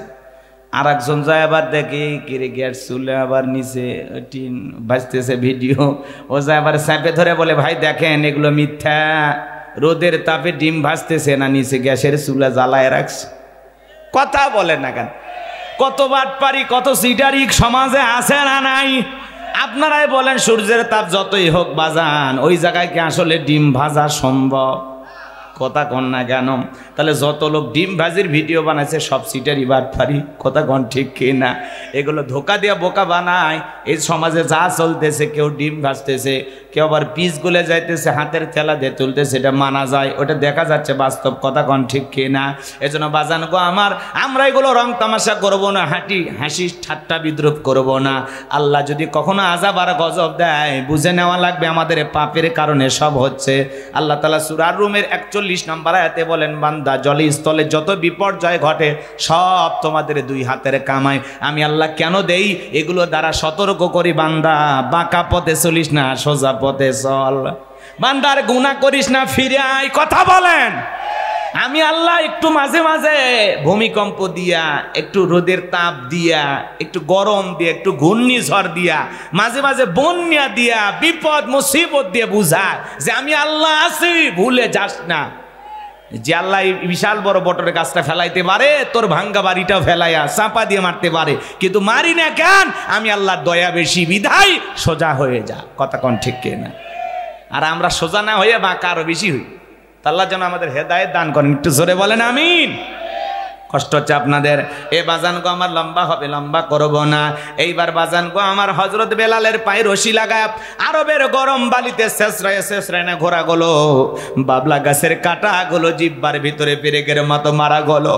এরপরে বিকেল বেলা নিয়ে এসে বলে, বেলাল চাবুক দিয়ে পিটাইলাম, পায়ে রশি লাগায় নিয়ে ঘুরলাম, এত নির্যাতন জুলুম তোর উপরে করা হলো, এরপরে কি নবী মুহাম্মদ সাল্লাল্লাহু আলাইহি সাল্লামের কালিমা ছাড়বি না? হযরতে বেলাল দেখে বলে, আবু জেলে রে, মারতে মারতে যদি মেরে ফেলে দাও, বেলালের নিঃশ্বাস থাকবে যতদিন, বেলাল ইসলামের পথে টিকে থাকবে ততদিন। বলেন আল্লাহু আকবার। এইবার যুবকদেরকে বলল, পায়ের রশি লাগাইলাম, চাবুক দিয়ে পিটাইলাম, বাবলা গাছের কাটাগুলো জিব্বার ভিতরে মারলা, এরপরে তো বেলালকে থামানো যায় না। যাও সবাই মিলে একটা বড় পাথর নিয়ে আসো। কয়েকজন যুবক মিলে বিশাল বড় একটা পাথর নিয়ে আসা হযরতে বেলালের বুকের উপরে চাপায় দেওয়া হলো। আবু জেহেল ভাবলো পাথরের চাপার আঘাতে বেলাল মারা যাবে, এই কথা ভেবে কাফেররা চলে গেল। হযরতে বেলালের বুকের উপরে পাথরের পরে জিব্বা নাড়ায় জিকিরি করে কার? চোখের কোনা দিয়ে পানি ঝরতেছি, জিব্বানার আল্লাহর জিকিরি করতেছে। আপনাদেরকে জিকিরি করার জন্য কেউ পিটায় না, মারে না, জিকিরি করা যায় নামাজ পড়তে পড়তে, কথা কয় না কে? রাগ করতেছেন আপনারা? রাস্তা চলতে চলতে জিকির করা যায়, শুধুমাত্র মসজিদে বসে জিকির করা যায় না, নামাজের মধ্যে আশেপাশে বসে শুধু জিকির করা যায় না। আপনি মাঠে কাজ করতে করতে জিকির করতে পারেন, দোকানদারি করতে করতে জিকির করতে পারেন, রাস্তা দিয়ে সাইকেল নিয়ে যাচ্ছেন জিকির করবেন, ভ্যান নিয়ে যাচ্ছেন জিকির করবেন, পথ চলতেছেন জিকির করবেন, যানবাহনে আছেন জিকির করবেন। সব সময় জবানে জিকির জারি থাকবে কার? হাদিস শরীফের ভিতরে আছে, যে জিহ্বাটা আল্লাহর জিকিরে সদা সর্বদাই ভিজা থাকে, ওই জিহ্বাওয়ালা মানুষ কোনোদিন জাহান্নামের আগুনে জ্বলবে না। বলেন আল্লাহু আকবার। ফাযকুরুনি আযকুরুকুম ওয়াশকুরুলি ওয়ালা তাকফুরুন। তোমরা আমারে স্মরণ করো, আমি আল্লাহ তোমাদেরকে স্মরণ করব। তাহলে সব সময় জবানে জিকির চালু থাকবে কার? আপনাকে তো জিকির করার জন্য কেউ ধমক দেয় না, পিটাই না, কেউ গ্রেফতার করে না, কেউ ধরে না, তারপরে কেন জিকির করতে পারি না? কারণ আমরা কপাল পোড়া, কথা কয় না, কি পোড়া? 2-3 ঘন্টা এক জায়গায় বসে গল্প করে, 5 ঘন্টা চুপ করে থাকে, তাও আল্লাহর নাম মানে না, ঠেলা দিয়ে আল্লাহর নাম বের হয় না, কথা কয় না কে? যদি বলা ভাই কেমন আছেন, এই গরিবের থাকা না থাকা হুজুর কোনো মতে বেঁচে আছি, দিনকাল যাচ্ছি, এই আর কি, চলে গেলেই শান্তি। হ্যাঁ শান্তি না, মানে এত কথা ঘুরে পেশায় জবান দিয়ে আলহামদুলিল্লাহ আসে না, আসে না? নাই। আপনাকে জিজ্ঞাসা করা হচ্ছে কেমন আছেন, আলহামদুলিল্লাহ, আল্লাহ ভালো রেখেছেন। এত সমস্যার কথা বলেন কেন? কি সমস্যা আপনার? গরিবের থাকা না থাকে। বাপ রে বাপ, গরিব হয়েছে বাইসে গেছ, সম্পদ যত বেশি হিসাব তত বেশি। বেটা গরিব, তুমি খুশি হও যে আল্লাহ গরিবী হালতে জীবন দিছ, সম্পদ কম, হিসাব কম। যত তাড়াতাড়ি হিসাব হবি তত তাড়াতাড়ি জান্নাতে ঢোকা যাবে। বোঝে না? হ্যাঁ, গরিব হওয়াতে আফসোস, গরিব হওয়াতে খুশি থাকেন। টাকা সম্পদ বেশি, টেনশন বেশি, ঝামেলা বেশি, বিপদ বেশি, কথা কয় না, বুঝে না। টাকা থাকলেই শান্তি, টাকায় সুখ পাওয়া যায়। কোটি টাকা দিয়ে খাট কেনা যাবে, কিন্তু ঘুম কেনা যায় না। দামি বিছানার চাদর কেনা যায়, আরাম কেনা যায় না, কথা বলেন। রিক্সা চালায়, ভ্যান চালায়, মাঠে কাজ করে, ডাল ভর্তা দিয়ে ভাত খাইয়ে বউকে কোলে নিয়ে ঘুমায়, কি শান্তি। আর বড় লোক টাকা, মিল ফ্যাক্টরি, টেনশনে 4টে ঘুমের ট্যাবলেট খায়, বউ এক খাটে, স্বামী আলাদা আর এক খাটে, দাও করলে সম্পর্ক, কোনো শান্তি নাই, অশান্তি। বউকে টাচ করতে গেলে ডন্ট টাচ মি। কারে টাচ করছো তুমি? তুমি হাত ধুইছো? কথা কয় না কে? ধনীর বউ জ্বালা জ্বালা, আর গরিবের বউ আহারে ওই ময়লা ধুলে ভরছে শাড়ির আসলে উঠে দেও স্বামীর মুখ মুছে দেয়। স্বামীও কিছু কয় না, দেখতেছে বালু খরখর করতেছে, কত পাগলি যে সুখ দিতেছে, এ বালু কেন? ও যদি কাদাও ভরে দেয় তাও কিছু কয় না। কথা কন ঠিক কিনা? এর নাম ভালোবাসা, এর নাম শান্তি। কথা কন ঠিক কিনা? আর গরিব টাই চালা বাড়ি, একটা চুল পরে থাকলে ওইটা না স্বামী স্ত্রী ঝগড়া লাগে, এই চুল কা? তোর না আমার, তোর না আমার, এই হিসাব করতে হতে রাত কেটে যায়, ঘুম আর হয় না। কথা কন ঠিক কিনা? এই জন্য বাজান গো, মন খারাপ করবেন না। টাকা নাই আলহামদুলিল্লাহ বলেন, কথা কয় না কেন? যত টাকা তত অশান্তি। কথা কন ঠিক কিনা? আল্লাহ যেন আমাদের সবাইকে সঠিক বুঝ দান করেন, জোরে বলেন আমিন। গরিবের সুখ বেশি, গরিবের দুইটা নিয়ামত বেশি, একটা হলো খাওয়ার রুচি আর একটা ভালো ঘুম। এদের টেনশন কম, খালি ঘুম আর ঘুম, যেটি শোতে সেটি ঘুম, শুইলেই ঘুম। কথা কয় না ভাই? বিছানাও লাগে না। আমরা যারা গরিব আছে হিসাব নিকাশ করেন, এই যে মাঠটা দেখতেছেন, বিশ্বাস করেন মাহফিল এখনই দোয়া করা হোক, কয়েকজন গরিব 20 জন গরিব উঠে শুয়ে দেন, সবগুলো ঘুম ধরবে। কিন্তু একটা ধনিক বান্ধে থন, তাই ঘুম আসবি না, কারণ ওই টেনশন যে আমি যে বড় লোক, আমার কিডনি রাখবি না কিডনি চুরি করবি নাকি, ওর টেনশনে বাঁচবারই লয়, কিসের ঘুম আসবে? কথাকে বুঝতে পারছেন? এই জন্য গরিবকে আল্লাহ নিয়ামত দিয়েছে। কথা কন ঠিক কিনা? আল্লাহ যেন আমাদের সবাইকে সঠিক বোঝ দান করেন, একটু জোরে বলেন আমিন। বিরক্ত হয়েছেন আমার কথা? তাহলে সবসময় জিকির হবে কা? তাহলে সুখে থাকি দুঃখে থাকি, হাসপাতালে থাকি বাড়িতে থাকি মাঠে থাকি আর মসজিদে থাকি, সব সময় জিকির হবে কা? কেমন আছেন আপনারা সবাই? আলহামদুলিল্লাহ। হুজুর আল্লাহ ভালো রেখেছেন। কিছু সমস্যা আছে, সমস্যা দিবেন যিনি, সমাধান করে দিবেন তিনি। হাজারো সমস্যা নিয়ে মানুষ চলাচল করতেছে। কথা কন ঠিক কিনা? সমস্যা থাকবেই, মানুষ মাত্রই সমস্যা আছে। এই দুনিয়ায় কেউ 100% সুখী না, কোথাও না কোথাও তুলুটি আছে, কোথাও না কোথাও গ্যাপ আছে, কোথাও না কোথাও কষ্ট লুকে আছে। কেউ প্রকাশ করতে পারে, কেউ প্রকাশ করতে পারে না। কথা বলেন ঠিক কিনা? ওই জন্য তো মনের দুঃখে কয়ে গেছে, আমি কারে দেখাবো মনের দুঃখ? আহারে বুকটা সিরিয়া, তো সিরবের গেলে তো মরে যাব, ওটা আরো বেশি দুঃখ। অর্থাৎ যা আছে ওইভাবে থুয়ে দে, সিরিস না। কথা কয় না কে? আল্লাহ যেন আমাদের সঠিক বুঝ দান করেন, জোরে বলেন আমিন। বাজান গো, আমার যে কথা বলতে চাচ্ছিলাম হৃদয়ের কান পেতে কথাগুলো শোনেন। হযরতে বেলালের বুকের উপরে বিশাল বড় পাথর, এরপরে জিহ্বা নাড়ায় জিকির করে কার?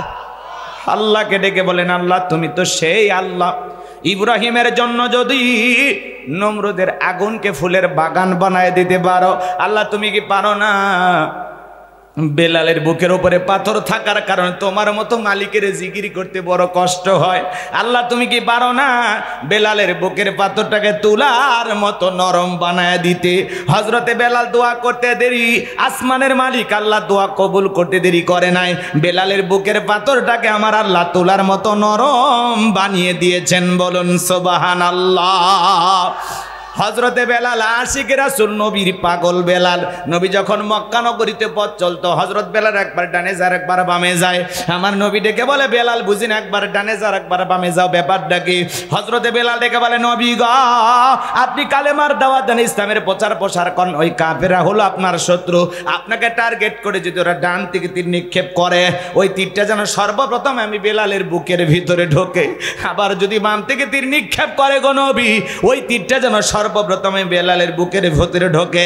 আমি বেলাল মারা গেলে ইসলামের ক্ষতি হবে না, আপনি নবী মারা গেলে ইসলাম আর মাথা উঁচু করে সামনের দিকে দাঁড়াইতে পারবে না। বলেন আল্লাহু আকবার। নিজের জীবনের বিনিময়ে রাসূলকে আগলায় রাখতেন বেলাল। বিশ্বনবী যেদিন ইন্তিকাল করেছিলেন বাজান, ছোট্ট বাচ্চার মতো ফুফিয়ে ফুফিয়ে কান্না করে আর ডেকে বলে, আমি আর জীবনে কোনোদিন আজান দেব না, আমি আজান দেওয়ার পরে নবী ইমামতির মুসল্লায় দাঁড়াবেন, আমি বেলাল আর কোনোদিন আজান দেব না। সাহাবা ইকরাম ডেকে বলে, বেলাল কান্না করো না, কান্না করো না, ভেঙে পড়ো না, একটু ধৈর্য ধারণ করো। হযরত বেলাল কারো কথা শোনে না, ছোট্ট বাচ্চার মতো ফুপিয়ে ফুপিয়ে কান্না করে, ডেকে বলে, আমি আর মদিনায় থাকবো থাকবো না, আমি মদিনায় থাকলে আমি পাগল হয়ে যাব। রসুলের সাথে হাজারো স্মৃতি, অলিতে গলিতে আমি আর থাকতে পারবো না। বিশ্বনবী সোমবারের দিন ইন্তেকাল করেছিলেন, তামাম পৃথিবীর উম্মতকে কাঁদিয়ে বুধবারের দিনে দাফন সম্পূর্ণ হয়েছিল। আজও মদিনার সবুজ গম্বুজের নিচে আপনার আমার কলিজার টুকরার নবী শাহিদ। যেদিন গিয়েছিলাম বাজার রসুলের রওজা পাকে, যেদিন সালাম দিতে গিয়েছিলাম, ছিদ্রকোণের দিকে যখন নজরে পড়েছে, হে বাজান দুনিয়ার সব কিছু মানুষ ভুলে যায়, মানুষ পাগল ভরা হয়ে যায়, আনন্দে চোখে পানি চলে আসে।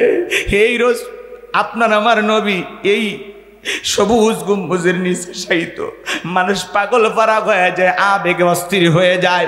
এ বাজান গো আমার, বিশ্ব নবীকে যখন বুধবারের দিনে দাফন সম্পন্ন করার পরে হযরত বেলাল মদিনা ছেড়ে চলে গেল। 1 মাস 2 মাস নয়, 6টা মাস পরে আমার নবীজি ঘুমের ঘরে ডেকে বলে, বেলাল, কত মানুষ দূর দূরান্ত থেকে আইসা আমি নবীর কবরের পাশে দাঁড়ায় সালাম দেয়, এ বেলাল আয় আয় একবার মদিনায় আইসা আমি নবীর রওজা পাকে দাঁড়ায় সালাম দিয়া যা। এ বেলাল আয় একবার মদিনায় আয়। 6 মাস পরে নবীজিকে ঘুমের ঘরে স্বপ্নে দেখার পরে বেলাল মদিনায় চলে আসলেন। বেলালকে দেখার পরে সাহাবায়ে কেরাম ছুটে আসলেন, ছোট বাচ্চারা পর্যন্ত বলে, মা বেলাল আসছে, একটু বেলালকে দেখে আসি। সাহাবায়ে কেরাম ডেকে বলে, বেলাল দাও না একবার আজান দাও, কতদিনে হয়ে গেল তোমার কোনটা আজান শুনতে পাই না।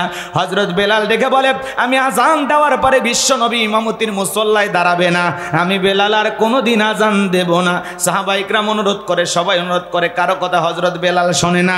নবীর নাতি হাসান আর হোসাইন, 2টা ভাই যখন 2টা হাত ধরেছে, হযরতে হোসাইন যখন হাতটা ধরে বলে, নানু ভাই, ও নানু ভাই, নানাও চলে গেছে, তুমি আমাদের ছেড়ে চলে গেছো, কতদিনে হয়ে গেল নানু ভাই, তোমার কণ্ঠে আমরা আজান শুনতে পাই নাই।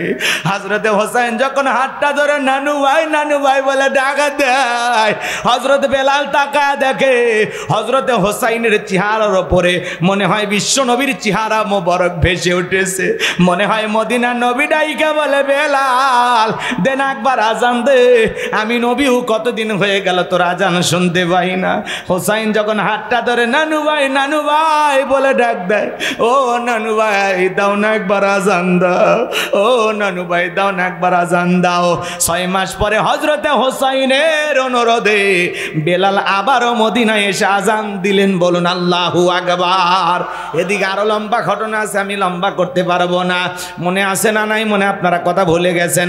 হযরতে বেলালের বুকের ওপর পাথর, নির্যাতন, জুলুম, এই খবর যখন বিশ্ব নবীর কান পর্যন্ত পৌঁছে গেল, আমার নবী তখন ডেকে বলল, বক্কর, ও বক্কর, আমার বেলালের নির্যাতন জুলুমের কষ্টের কথা আমার আর সহ্য হয় না, যাও যাও তুমি আমার বেলালের জন্য একটা কিছু করো। হযরত আবু বকর সিদ্দিক রাদিয়াল্লাহু তাআলা আনহু কয়েক গুণ দাম বেশি দিয়া গোলামের জীবন থেকে, ওমায়ের কাছ থেকে হযরত বেলালকে আজাদ করলেন, মুক্ত করলেন। বলুন আল্লাহু আকবার। একদিকে সন্তান হারানোর ব্যথা, অন্যদিকে সাহাবায়ে কেরামদের উপর নির্যাতন জুলুম, এই যখন মনের অবস্থা, এই যখন কষ্ট রসুলের মনের ভিতরে, নবীর যখন মন খারাপ, নবীকে সান্ত্বনা দেওয়ার দায়িত্ব কার? আমার আল্লাহ ডেকে বলে, জিবরাইল, আমার বন্ধুর মা নাই, বাবা নাই, আমি ছাড়া আমার বন্ধুর কেউ নাই রে জিবরাইল, কেউ নাই। আমার বন্ধুর মনটা হয়েছে ভারী, আমি আল্লাহ সইতে নাহি পারি।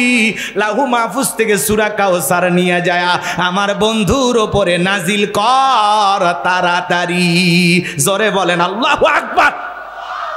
আমার নবী ডেকে বলে, আনাস, আমার মনটা কেন খারাপ তোমরা সবাই জানো, কে তোমার মুস্কি হাসি দেওয়ার কারণ হলো এই মাত্র আসমান থেকে জিবরাইল এসে আমার উপরে সূরা কাউসার নাজিল করলো। বলুন আল্লাহু আকবার। জবান ছেড়ে সবাই একটু তিলাওয়াত করুন, ইন্না আ'তাইনাকাল কাউসার ফাসাল্লি লিরাব্বিকা ওয়ানহার ইন্না শানিয়াকা হুয়াল আবতার। আল্লাহু আকবার। নারায়ে তাকবীর, নারায়ে তাকবীর, নারায়ে তাকবীর। আমার ভাইয়েরা হৃদয়ের কান পেতে কথাগুলো শুনবেন। আল্লাহ রাব্বুল আলামিন বলেন, ইন্না আ'তাইনাকাল কাউসার, নিশ্চয়ই আমি আল্লাহ পাক আপনাকে হাউজে কাউসার দান করেছি। বলুন আল্লাহু আকবার। ইন্না আ'তাইনাকাল কাউসার, অবশ্যই আমি আল্লাহ পাক আপনাকে হাউজে কাউসার দান করেছি। বলুন আল্লাহু আকবার। পৃথিবীর অন্য কোন নবী রাসূলকে আল্লাহ রাব্বুল আলামিন হাউজে কাউসার দান করেন নাই, আপনার আমার নবীকে আল্লাহ পাক হাউজে কাউসার দান করেছেন। বলেন আল্লাহু আকবার। এই হাউজে কাউসারের পানি মধুর চাইতে মিষ্টি, দুধের মতো সাদা, পানির চাইতে ক্লিয়ার। কঠিন কিয়ামতের ময়দানে যেদিন কিয়ামত দিবস কায়েম হয়ে যাবে বাজান গো আমার, বিচারের ময়দান যেদিন কায়েম হয়ে যাবে, যেদিন মানুষের জিহ্বা কুকুরের মতো ঝুলে আসবে নাভি পর্যন্ত, জমিন হবে তামার জমিন, সূর্য 6 মাথার উপরে চলে আসবে, মানুষের মাথার মগজ টকবক করে গলবে। যেদিন মা তার সন্তানের পরিচয় দেবে না, ভাই ভাইয়ের পরিচয় দেবে না, স্বামী স্ত্রীর পরিচয় দেবে না, ওই কঠিন কিয়ামতের ময়দানের বিচার দিবস যেদিন কায়েম হয়ে যাবে, ওই বিচার দিবস হবে 50,000 বছরের সমান। ওই কঠিন কিয়ামতের ময়দানে আল্লাহর আরশের ছায়া ছাড়া আর কোনো ছায়া থাকবে না। ওই ছায়ার ভিতরে 7 শ্রেণীর মানুষ আশ্রয় পাবে। 7 শ্রেণীর মানুষকে আল্লাহ পাক ছায়া দান করবেন। ওখানে 7 শ্রেণীর মানুষ যারা ছায়া পাবে, সেখান থেকে তারা কিয়ামতের ময়দানের ফাইনাল খেলা উপভোগ করবে। আল্লাহ রাব্বুল আলামিনের তৈরি করা ওইটা ভিআইপি গ্যালারি। বলুন আল্লাহু আকবার। আমার ভাইরা ভালো করে বোঝার চেষ্টা করবেন। আর নবীজি হাউজে কাউসারের পানি পান করার জন্য দাঁড়িয়ে থাকবেন। হযরত আবু বকর সিদ্দিক রাদিয়াল্লাহু তাআলা আনহু পেয়ালাগুলো ভরায়া দিবেন, মাঝখানে দাঁড়িয়ে থাকবেন হযরত ওমর। শুনে যান, শুনে যান। হযরত ওমর আবু বকরের হাত থেকে নিয়ে বিশ্বনবীর হাতে দেবেন। আর নবীজি তার আদরের উম্মতদেরকে খুঁজে খুঁজে হাউজে কাউসারের পানি পান করাবেন। বলুন আল্লাহু আকবার। দলে দলে মানুষ যখন হাউজে কাউসারের পানি পান করার জন্য রসুলের দিকে রওনা করবেন, এক শ্রেণীর মানুষের সামনে আল্লাহ তাআলা পদ্মার আবরণ তৈরি করে দেবেন। আমার আল্লাহ রাব্বুল আলামিন যখন পদ্মার আবরণ তৈরি করে দেবেন, বিশ্বনবী তখন ডেকে বলবেন, আল্লাহ আমার হাজার হাজার উম্মতকে আমি দেখতে পাইলাম, কেন জানি এখন সংখ্যায় কম দেখতে পাই, কারণটা কি? আমার আল্লাহ ডেকে বলে, বন্ধু আপনি তো সবাইকে পাইকারি দরে হাউজে কাউসারে পানি পান করাইতে পারবেন না। দুনিয়ার জমিনে 2টা অপরাধ করেছিল যারা, আজকে হাউজে কাউসারের পানি পান করতে পারবে না তারা। কয়টা অপরাধ? কি 2টা অপরাধ? জানার দরকার নাই, একটু মনোযোগ দিয়ে কথাগুলো শোনেন বাজান গো আমার। মানুষজন যখন বিশ্বনবীর কাছে আসবেন, রসুলের হাতেই 1 পেয়ালা হাউজে কাউসারে পানি পান করলে জান্নাতে ঢোকা পর্যন্ত তার তৃষ্ণা লাগবে না, তার তৃষ্ণা মিটে যাবে। বলুন সুবহানাল্লাহ। রসুল হাউজে কাউসারে পেয়ালা নিয়ে দাঁড়িয়ে আছেন, আপনি যাবেন, রসুলকে দেখবেন, রসুলের হাতে হাউজে কাউসারের পানি পান করবেন। এই সৌভাগ্যে আপনার আমার হওয়া দরকার আছে না? এই সৌভাগ্যবানদের কাতারে কারা কারা সামিল হতে চান? কার কার দিলের তামান্না রসুলের হাতে হাউজে কাউসারে পানি পান করবেন? 2টা হাত তুলে মালিককে একটা বার দেখান। ও আল্লাহ, তাকায় দেখো নওগাঁ রানীনগরের মুসলমানেরা রসুলের হাতে হাউজে কাউসারের পেয়ালার পানি পান করতে চায়। আল্লাহ কঠিন কিয়ামতের ময়দানে, আল্লাহ যেদিন তোমার আরশের ছায়া ছাড়া আর কোনো ছায়া থাকবে না, সেদিন তোমার আরশের নিচে ছায়া দান করিও। আর রসুলের হাতে 1 পেয়ালা হাউজে কাউসারের পানি পান করা তৌফিক আমাদেরকে দান করিও। জোরে বলেন আমিন। সেই সৌভাগ্যবান উম্মতদের কাতারে আল্লাহ আমাদেরকে শামিল করুন। জোরে বলুন আমিন। রসুলের হাতে 1 পেয়ালা হাউজে কাউসারের পানি পান করা তৌফিক আল্লাহ আপনি আমাদেরকে দান করুন। জোরে বলুন আমিন। শেষবারের মতো বলেন আমিন। হাত নামান। রসুলের হাতে হাউজে কাউসারে পানি পান করতে চাইলেই হবে না, কাজ করতে হবে 2টি। কয়টি? কষ্ট হচ্ছে আপনারা? মানে আপনারা কি আমার কথায় কষ্ট পাচ্ছেন বাজান? বিরক্ত হইতেছেন? শোনেন শোনেন শোনেন, হাউজে কাউসারের পেয়ালার সংখ্যা কত? আকাশের তারকারাজি গনে যেমন শেষ করা যাবে না, হাউজে কাউসারের পেয়ালার পানির সংখ্যা গনেও শেষ করা যাবে না। একটু জোরে কি বলা যাবে সুবহানাল্লাহ? এইবার শোনেন, হাউজে কাউসারের পানি চাইলেন আর পাইলেন, অত সহজ না। হাউজে কাউসারের পানির পেয়ালা পর্যন্ত পৌঁছাইতে গেলে আপনাকে একটু কষ্ট করা লাগবে। ঠান্ডা পানিতে ওযু বানাইয়া মালিককে সেজদা দিতে হবে। আপনি হয়তো হঠাৎ করে মসজিদে গেছেন, আগে যারা নামাজ পড়তো তারা হয়তো আপনাকে দেখে ঠাট্টা বিদ্রুপ করে, বাপ রে বাপ, উত্তর পাড়ার বাদশা কোন দিন নামাজ ধরছে, সূর্য আজ কোন দিকে উঠছে, নামাজ তো ঠিক মতো থাকবি না, 2 দিন পর আবার ছেড়ে দিব। কথা কয় না? এরকম কিছু সমালোচনাকারী আছে না? না। আরে ভাই, কেউ মসজিদে ঢুকছে, আপনি তো 2 জনকে দাওয়াত দিয়ে আনতে পারেন না? যে আসছে খুশি হন, আলহামদুলিল্লাহ ভাই তুমি মসজিদে আসছো, আমার দিলটা ভরে গেছে, বাদশা ভাই দোয়া করি আল্লাহ যেন মৃত্যু পর্যন্ত তোমাকে সিজদা দেওয়ার তৌফিক দান করেন। জোরে বলেন আমিন। আমরা দোয়া না কইরা ওরে নিয়ে সমালোচনা, নতুন নতুন মুসল্লি এলে 2 দিন পর হারিয়ে যাবি, তো দাঁত ফাটে ফেলে ধরে। এ কথা কন নাকি আপনারা? সাথে সাথে ওর মুখটা বক্সিং মেরে দেবেন যুবক। কথা কয় না কে? 2-4 জনে কিন্তু মারলে কবি যাক বাবা, সমালোচনা করা যাবে না। বেটা বেয়াদব, জীবনে কাউরে দাওয়াত দিয়ে মসজিদে আনতে পারলে না, কেউ মসজিদে ঢুকছে তারে নিয়ে চুলকে নিকে। কথা কয় না কে? ও 2 দিন পড়ুক, 1 দিন পড়ুক, যা পরে পড়ুক, তোর সমস্যা কোথায়? বিরাট বড় আল্লাহওয়ালা। দেখেন না আমাদের নেতারা কয় 70 রাকাত তাহাজ্জুদ পড়ে, আবার বিড়ি টানে, আছে না? খবরদার, কেউ যদি মসজিদে যায়, আলহামদুলিল্লাহ ভাই তুমি মসজিদে আসছো ভাই, কি যে খুশি হয়েছে। আমরা তো চাই এই গ্রামের সবাই নামাজি হোক, আমরা চাই এই গ্রামের সবাই আমরা একই জান্নাতে থাকবো। কথা বলেন ঠিক কিনা? মনটা বড় করেন, উদার মনের মানুষ হন, কলিজাটা বড় করেন, খালি মানুষের সমালোচনা নিয়ে পড়ে আসেন না। কথা কয় না কেন? যুবক মানুষ দাঁড়িয়ে রাখছে, টিটকারি মারে, বয়সে বুড়ে হয়ে গেল যুবক। হ্যাঁ মানে দাঁড়িয়ে রেখে মানে বউ পাবি না। ও বউ মানে এখন বইয়ের অভাব, কটা বউ নিবেন? কথা কয় না কেন? রাগ করতেছেন আপনারা? এখন দাঁড়িয়ে রেখে একটু বউ নিয়ে ঘুরতে গেছে, বাইরে গেলে কয় ভাবি আসসালামু আলাইকুম, সাথে চাচার খবর কি? বউ পর্যন্ত মন খারাপ করে বাড়িতে এসে। কথা কয় না কেন? যে তোমার সাথে বাইরে যাওয়া যায় না, আমারে ডাকে ভাবি আর তোমারে ডাকে চাচা। যে বউ রসুলের সুন্নাত দাড়ি পছন্দ করে না, দাড়ি যার কাছে কষ্ট হয় বেজে যায়, খারাপ লাগে, এই বউ আপনাকে 100% ভালোবাসা দিতে পারবে না। কথা বলে ঠিক কিনা? আর একটু দাড়ি রাখলে যুবক বয়সে মানুষ মনে করে বুড়ো হয়ে গেছে। আমি একবার আমার বউকে নিয়ে মার্কেটে গেছি, কয় হুজুর আপনার মেয়েকে বলেন কি কি পছন্দ। আমি কি রে কি কস? মেয়ে মানে ওটা আমার বউ রে।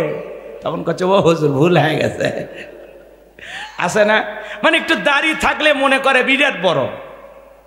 হ্যাঁ দেখা যাচ্ছে বড় ভাইয়ের মুখে দাড়ি নাই, ছোট ভাই দাড়ি রাখছে, মানুষ মানে দিশে খুঁজে পায় না, এটাই বড় না ওইটা বড়, এটা ছোট না ওইটা ছোট, টেনশনে পড়ে যায়। ভাই দাড়ি নিয়ে সমালোচনা করা যাবে? কোন যুবক যদি দাড়ি রাখে আলহামদুলিল্লাহ, তার মানে কি যুবক বয়সে আল্লাহ হেদায়েতের পথে কবুল করছে, যুবক বয়সে ছেলেটা পরিবর্তন হয়েছে। কথা বলে ঠিক কিনা? এখানে নাট স্ক্রুপ যখন ঢিল হয়ে গেছে, চলে না, মাজা সোজা হয় না, সেই বয়সে সেলুনে যাওয়ারও শক্তি থাকে না, তখন আস্তে আস্তে দাড়িগুলো বড় হয়, বলে আমি কোনোদিন বিলেট লাগাইনি। মানে সেলুনে যাওয়ারই শক্তি নাই। রাগ করে নাতিরা নিয়ে যায় না, যাই পুরে চুপ, তোর এই বয়সে সেভ করলে আর একবার রিক্স নিব। কথা কয় না কেন?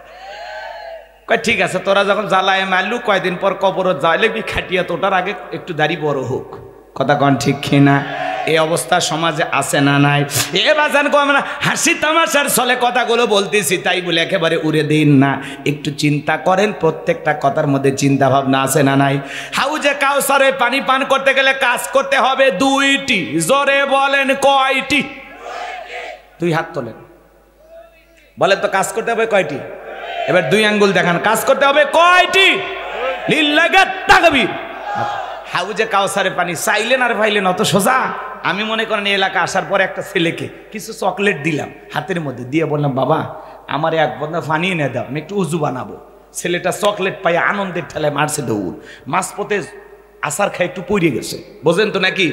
একটু হাঁটু ছিলে গেছে, চামড়া উঠে গেছে, লাল লাল টমেটো রস না রক্ত বের হয়েছে। ছেলেটার হাতে চকলেট থাকার কারণে সে উঠে আবার দাঁড়াইছে, দাঁড়াইয়া বদনা ভইরিয়া পানি নিয়ে আমার সামনে হাজির। আমি তখন বললাম বাবা এই পানিটা আনতে গিয়ে তোমার কষ্ট হয়েছে, ওই যে মাঝপথে আসার গায়ে পড়ে গেছো, হাঁটু ছিলে গেছে, রক্ত মনে বের হয়েছে, ওই চকলেট থাকার খুশি আর আনন্দের ঠেলায় ও তখন বলতেছে আমি এরকম কত পড়ে যায়, আমার কিছুই হয় না। কথা কোন ঠিক কিনা? তো কঠিন কিয়ামতের কঠিন দিন যদি একবার হাউজে কাউসারে 1 পেলা পানি পান করতে পারেন, আপনার কাছে কঠিন দিন আল্লাহ সহজ করে দেবে। রসুলের হাতে 1 পেলা হাউজে কাউসারের পানি আর আল্লাহর আরশের নিচে ছায়া, ভাগ্যে যদি জুটে যায় আপনি জান্নাতি, আর টেনশনই নাই। এইবার শোনেন, কাজ করতে হবে কয়টি? আল্লাহ পাক সেটা 2 নাম্বার আয়াতে বলেন। জবান ছেড়ে সবাই বলুন, ফাসল্লিলি রব্বিকা ওয়ানহার, ফাসল্লিলি রব্বিকা ওয়ানহার। 1 নাম্বার হলো ফাসল্লিলি রব্বিকা, রবের উদ্দেশ্যে সালাত আদায় করা। নামাজ হবে একমাত্র কার জন্য? আরো জোরে বলেন, কার জন্য? قل إن صلاتي ونسكي ومحياي ومماتي لله رب العالمين।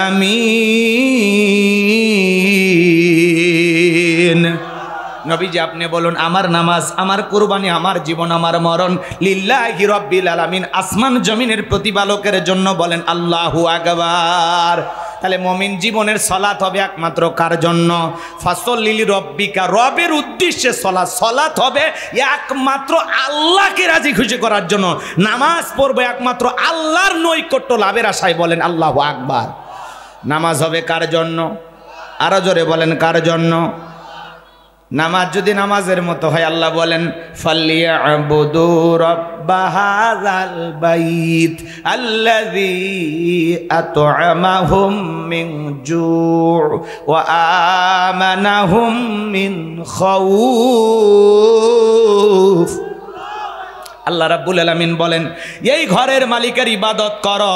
ইবাদত যদি ইবাদতের মতো হয়, নামাজ যদি নামাজের মতো হয়, বান্দারে 5 ওয়াক্ত সালাতে মাথা নত করে আমি আল্লাহকে যদি সিজদার মতো সিজদা দিতে পারো, তোমার নামাজ যদি নামাজের মতো হয়, আমি আল্লাহ 2টা জিনিস তোমাদেরকে দেব।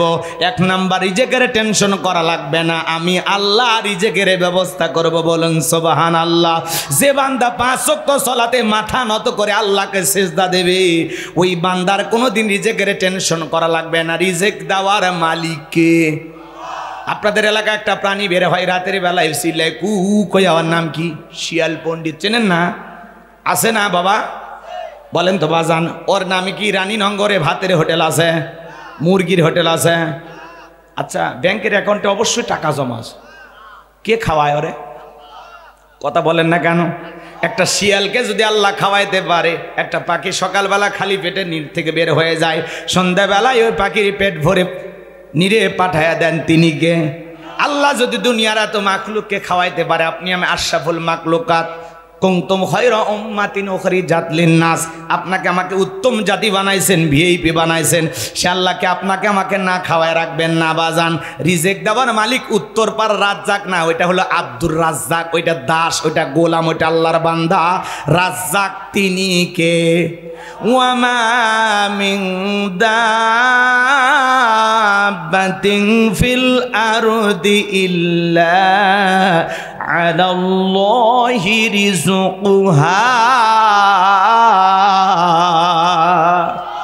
আমার আল্লাহ বলেন, পৃথিবীতে এমন কোন বিচরণশীল প্রাণী নাই যা রিজেকের ব্যবস্থা আমি আল্লাহ আসমান থেকে করি না।